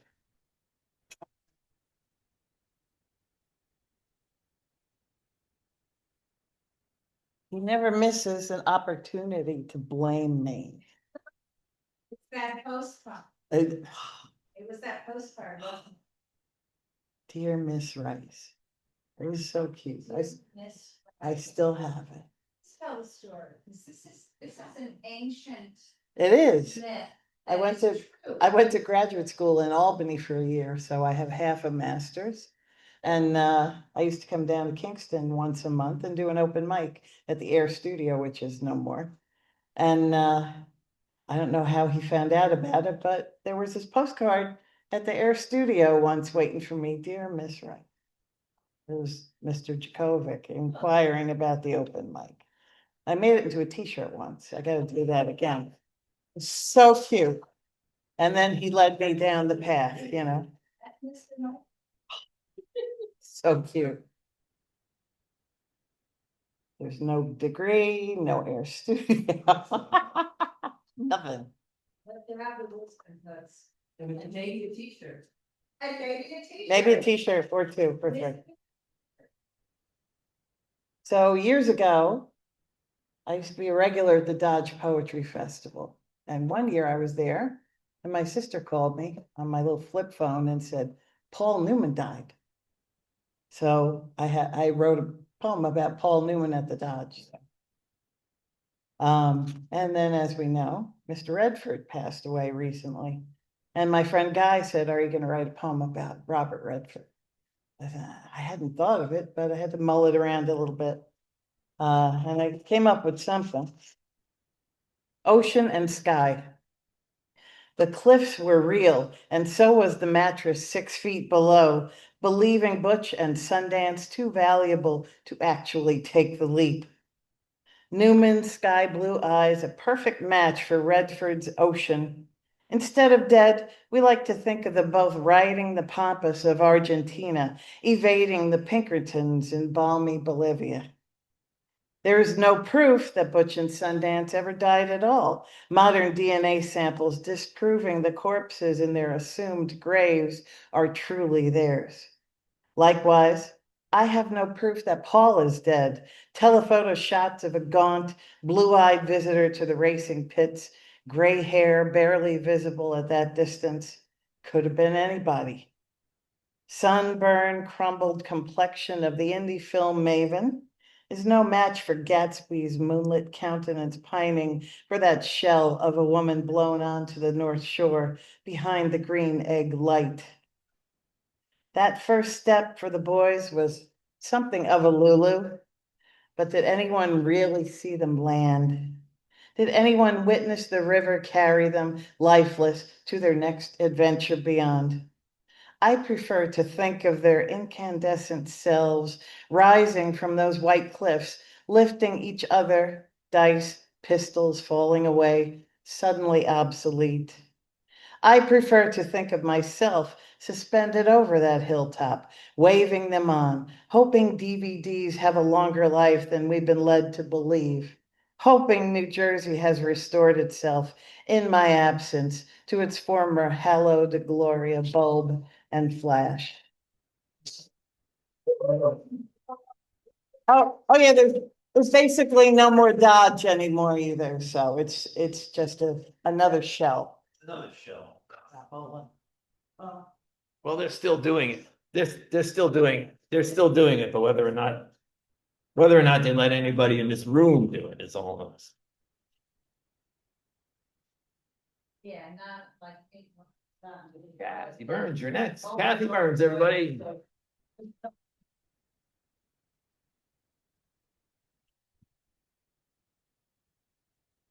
Hey, folks.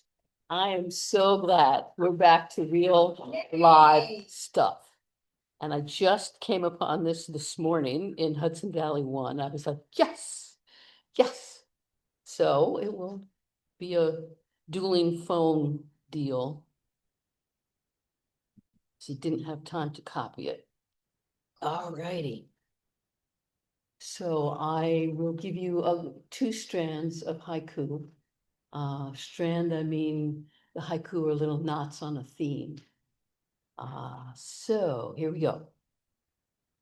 Life is a liquid, flows, endlessly twists, turns, spills down over time. Hope evaporates, lost into memory's mist, leaves us all gasping. Defying darkness, stepping over my shadow, I sleep through my dreams.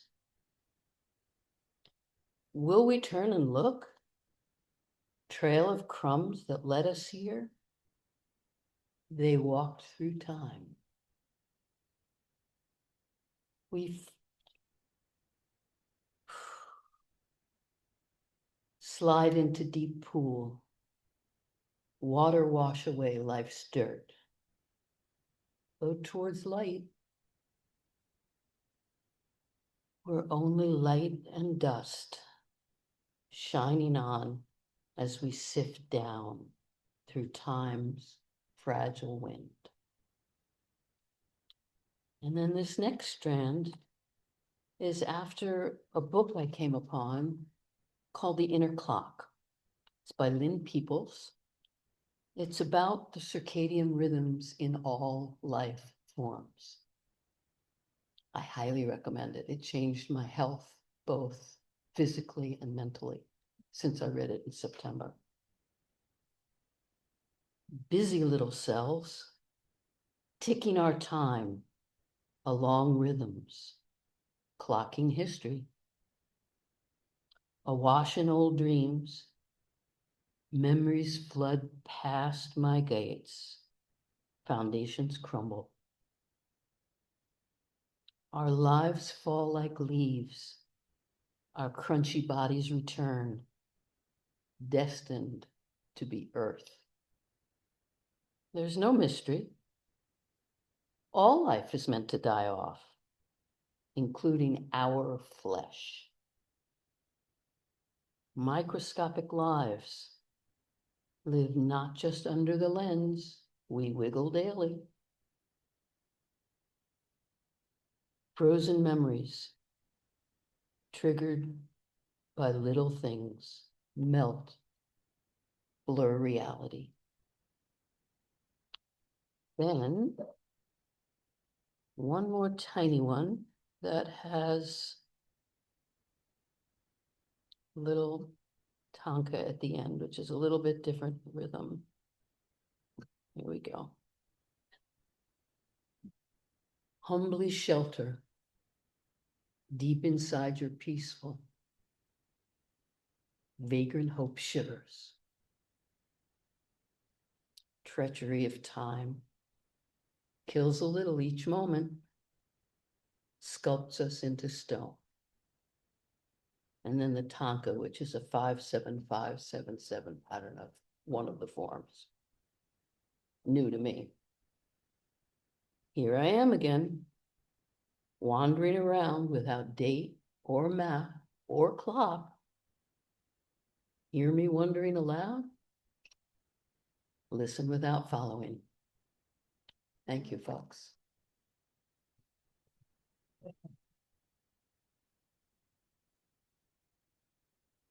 We got a whole bunch of them. Look at all those loads of things. Hey, Greg, you out there? Greg. Greg wasn't feeling well, so he. Oh, he's left it all to me now. Oh, isn't that fun? All right. All right, so we're going to continue. We're done with the in-person folks, so we're going to go with Zoom. Ron, are you still out? Ron Bremer. Ron, you still out there? Michael, you still out there?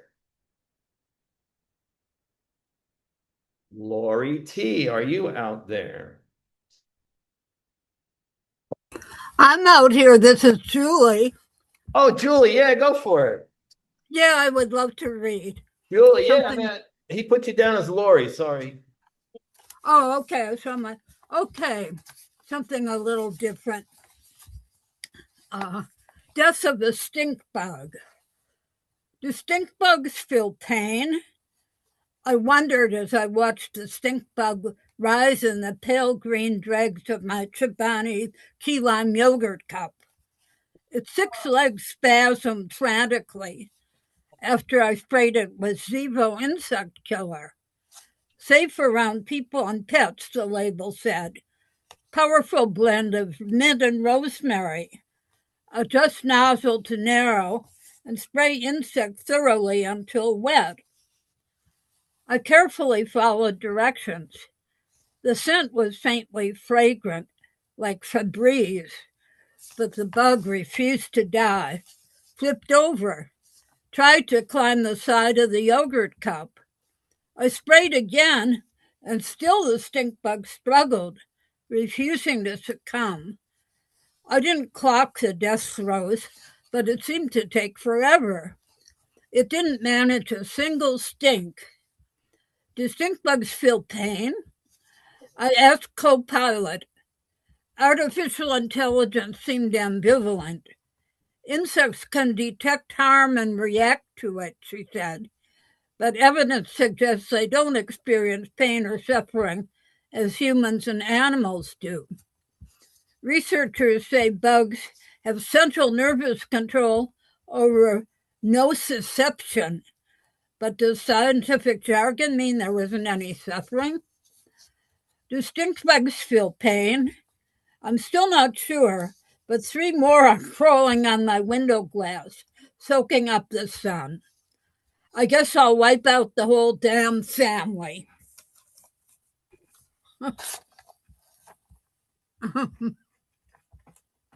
Julie Lomoe, everybody. Thank you, Julie. Couldn't do this without you. Thank you, Julie. Thank you. Where are you coming from right now? Where are we coming? Oh, we're in Gardner, New York. Oh, in Gardner. Yes. Are you going to be there a lot? Because we're going to be here until you come down and take us away from here. No, I might, because my daughter lives in Woodstock, so it wouldn't be too far. You're about 45 minutes from there. Yeah. Thanks, Julie. Okay. Amanda, are you still with us? Yes. Amanda Russell, everybody. Okay. Hey, everybody. I've got one poem. I hope that I'm not the only one who watched the lunar eclipse, but anyways, I wrote this. It's just called Lunar Eclipse.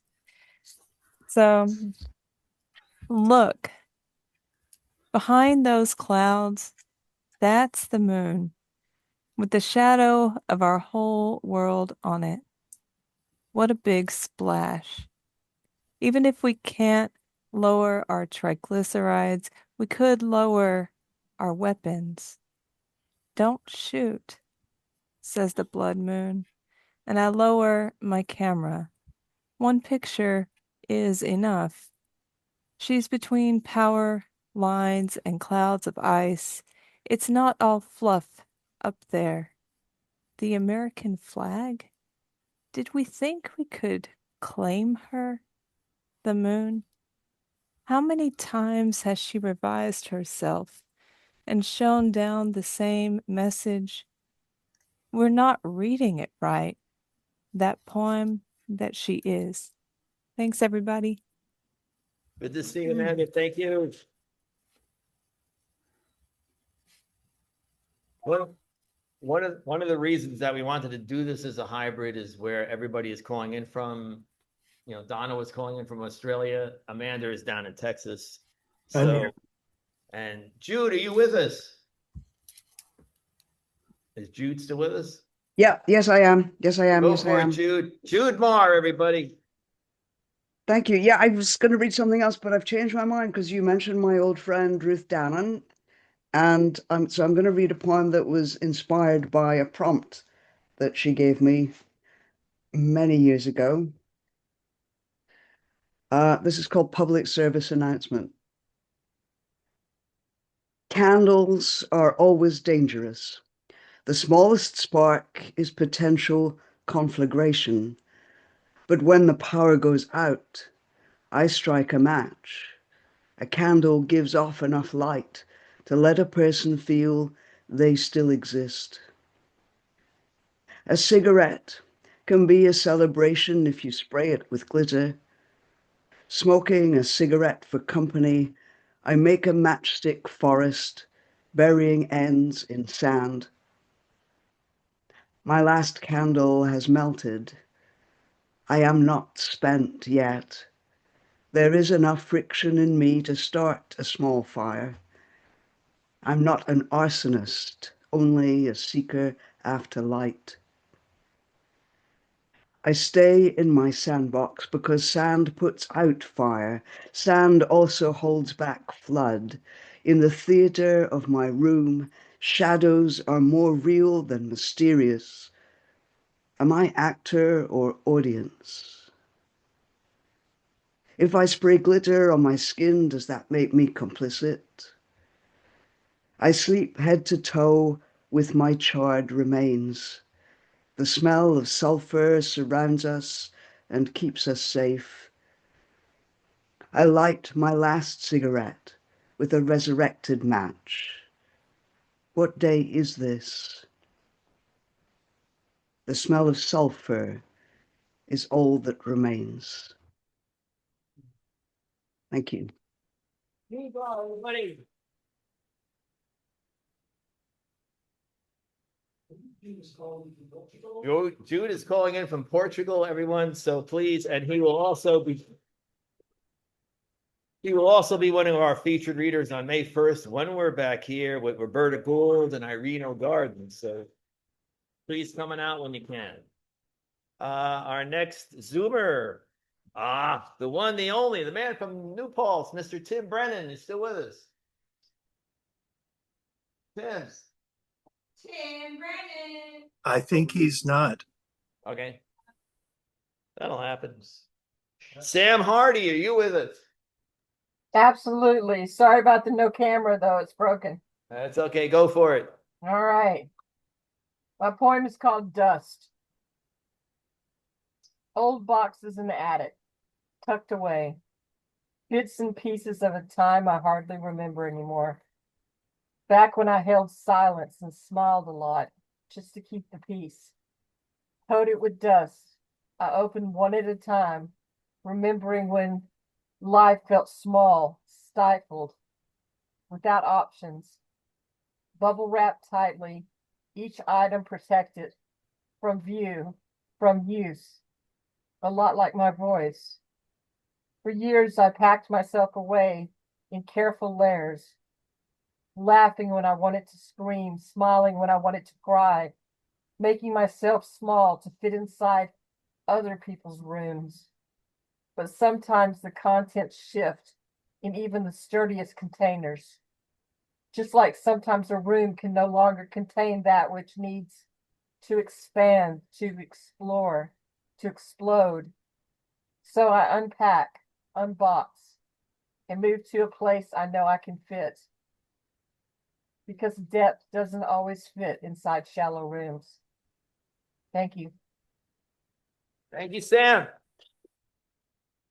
Sam is calling in, I believe, if I'm not mistaken, somewhere in California. I think it's Los Angeles. Nope, New Orleans. Where? New Orleans, Louisiana. New Orleans. Okay. Boy, did I get that one wrong. That's all right. Thanks, Sam. Unless I'm missing somebody, our last Zoom reader and our last reader for the evening will be the man behind the curtain, Mr. Greg Correll.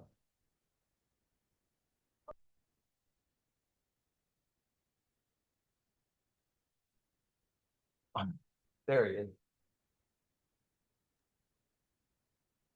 I'm a little off my feed tonight, but I would like to read this one. It's called Tide Permitting. Known and unknown, circling manta cloud, raging addendums, slow waters. Make peace with rage, disable the lie of anger. Here we are on the airy, on high cliffs of forget-me-nots. Below rise the osprey, rise the gull's terns, screeching. Surface otters and seals, high cliffs, forget-me-nots. No forgiveness, no history. Oceans in us, our salty blood and sweat, salty. Like you, I express a magnificent sadness.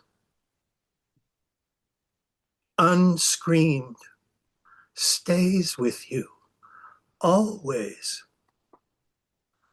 I drag my laminated self and stay broken, gripping the fence with dartboard eyes, frail characteristics. Watery sonancies, wet fingers, sticky red. What's the takeaway? Eventually I got away. I never got away.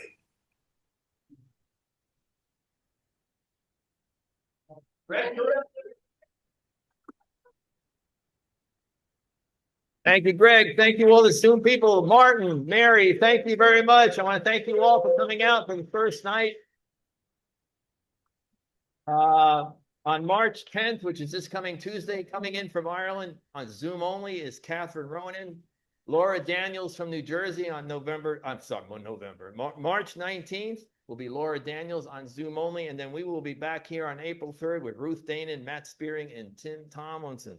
So please come on out if you can. Thank you, everybody.